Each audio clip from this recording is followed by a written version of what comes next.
The Qin dynasty's collective punishment, known in Chinese as lianzuo. This is not a vague legend or a dramatic exaggeration. It is a codified, meticulously enforced legal framework, rooted in hard historical evidence, from the records of the Grand Historian to the Shui Hudi, Qin, bamboo slips, unearthed in 1975, written by a low-ranking Qin legal official, named Shi Preserving. The exact laws that governed every man, woman and child, under Qin rule. What we are about to uncover is not just a set of punishments, but a totalitarian social engineering project that turned blood ties and neighborhood bonds into instruments of state control. A system so ruthless that it turned ordinary people into informants out of sheer survival instinct. Let us start with the cold hard origin. Long before the Qin unified China, as early as 746 BCE, Duke Wen of Qin first established the crime of exterminating 3 clans, making Qin the only major state in the Warring States period to formalize collective family punishment as state law. But it was Shang, the architect of Qin's rise, who took this brutal idea and turned it into a nationwide airtight system during his reforms in 356 BCE. His decree was blunt and unforgiving, organize the people into groups of 5 and 10, making them mutually monitor and bear collective punishment. Those who do not report wickedness will be cut in two at the waist. Those who report wickedness will be rewarded as if they had beheaded an enemy. Those who hide wickedness will be punished as if they had surrendered to the enemy. This was the moment collective punishment stopped being a rare penalty and became the foundation of Qin social order. Today, we break down its 3 unbreakable pillars: Qin liability, village liability, and Wu group liability, each designed to eliminate any safe space for dissent, crime, or even accidental disobedience. First, Qin liability, the most personal and devastating form of collective punishment. Qin law left no room for ambiguity. One man commits a crime, his entire family shall be held liable. The legal definitions were precise, as recorded in the legal answers of the Shui Hudi slips. Tongju meant members of the same household, including parents, spouses, siblings, and even enslaved people attached to the household. If one person committed theft or any other crime, every single one of them faced punishment. The harshest version was extermination of 3 clans, which mainstream historians agree targeted a criminal's father's clan, mother's clan, and wife's clan, entire bloodlines wiped out for a single person's offense. But this was not just for treason or rebellion. Even minor offenses triggered family collective punishment. A man who stole mulberry leaves worth less than 1 coin was sentenced to 30 days of corvée labor, and his entire household faced reduced rations or additional labor duties. The only escape was betrayal. Qin law explicitly stated that if a wife reported her husband's crime before it was discovered, she would avoid punishment entirely. This was not a loophole, it was a deliberate trap.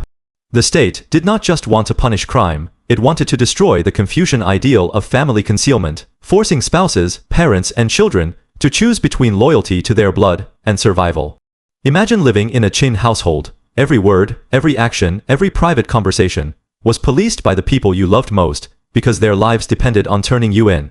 This is not justice, this is state-mandated distrust, weaponizing love to serve power. Second, village liability, which extended the noose beyond the family to the entire local community. Qing governance divided rural areas into li villages, governed by a local official called lidian, and every village was split into small, manageable units. Village liability held the lidian and all resident households accountable for crimes committed within the village, whether they knew about them or not. If a thief operated from a village, the lidian, the heads of households, and even ordinary villagers faced reduced punishment or corvée labor, as clearly stated, for theft. The household members, the village official, and the Wu group shall all be held liable. Noblemen with ranks above dafu were exempt from this rule, a cruel double standard that made ordinary people bear the full weight of state control, while elites walked free. This meant villages became self-policing prisons. A farmer could not shelter a traveling stranger without official documents, because if that stranger was a criminal, the entire village would suffer. A neighbor who heard a suspicious noise and did not report it risked being cut in two at the waist. Village life, once built on mutual aid and trust, became a nightmare of constant suspicion. You could not trust your neighbor to keep a secret, to help you in a crisis, or even to ignore a small mistake, because their fear of collective punishment was greater than any friendship. The state did not need thousands of policemen. It turned every villager into an unpaid, terrified guard. Third, Wu group liability. the smallest, most tightly controlled unit of Qin collective punishment. The Wu was the building block of Qin society, exactly 5 households, bound together by law, with a Wu Lao Wu elder, appointed to monitor every member. This was not a voluntary community group. It was a mandatory, lifelong prison cell. The rule was non-negotiable. One household in the Wu commits a crime, all 5 households are punished equally. If the 5 households failed to report a crime in their group, they faced the same penalty as the criminal themselves. Fines, mutilating punishments like tattooing, or cutting off the nose, or even death for serious offenses. The Wu system was genius in its cruelty because it eliminated all plausible deniability. You could not claim you did not know what your neighbor was doing.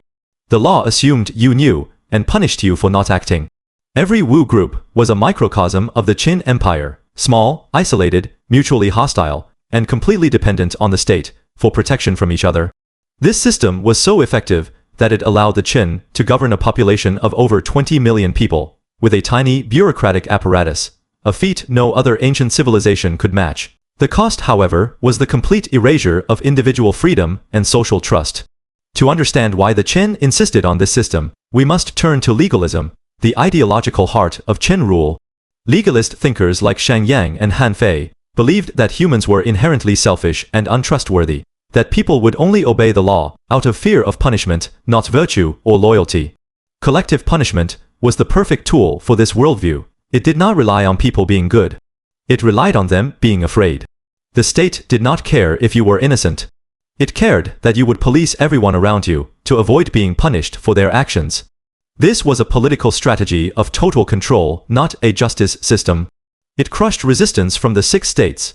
Old nobles prevented large-scale uprisings by making organized crime impossible, and forced every citizen to prioritize state authority over family, friendship, or morality. When Qin Shi Huang unified China in 221 BCE, he did not just expand Qin territory. He expanded this collective punishment system to every corner of the empire, making it the universal law of the first unified Chinese state. The burning of books and burying of scholars, often seen as a separate atrocity, was directly linked to collective punishment. Anyone who discussed ancient texts to criticize the Qin faced extermination of 3 clans, ensuring no intellectual opposition could survive. The legacy of Qin collective punishment is both bloody and enduring. It helped the Qin build a powerful centralized state that laid the foundation for all later Chinese empires, but it also created a culture of fear and informants that destroyed social cohesion.